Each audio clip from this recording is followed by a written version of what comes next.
Hi, this is Randy Orwin from the University of Washington Information School.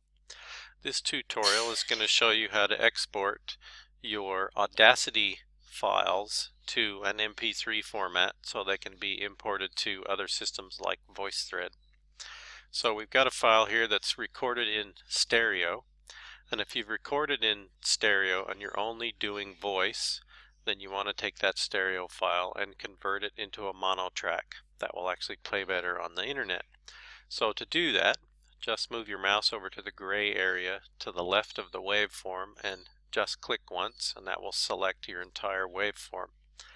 After you've selected the waveforms, go up to the Tracks menu and click on the stereo track to mono. And you'll notice now you only have a single waveform and you now have a mono recording. Now let's export that to an MP3 file. So we're just going to come up here and we're going to click on File, and then we're going to come down here and we're going to click Export. Now you can export the entire file, or if you have something selected, you can export the selection. So let's just click Export, and we have our export file dialog box. You want to make sure you know where you're going to save it. So in the Save In box, I know this is where I want to save it. I'm going to give it a file name. And then I want to make sure that it's being saved as an MP3 file. So I can click on the button there, and that's going to show me all of the different options, and we just want to make sure that that is MP3. Once you have selected MP3, we want to set some options for the file as we save it. Since this file is just a voice file that's going to be played back on the internet, we're going to use the configuration that I've set up here. We're going to use a constant bitrate.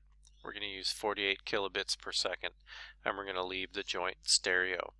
If you want to record at much higher values in the quality, you can select the drop down and you can record at much higher quality. When you record at higher quality, you also get much larger file sizes. Since it's just voice, you don't really need a large amount of quality, and the 48 kilobits per second should work. So we're just going to click OK. It's going to take us back to the export file dialog box, and then all we have to do is just click the Save button.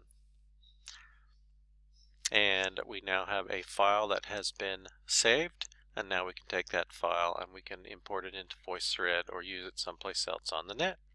Thanks for watching.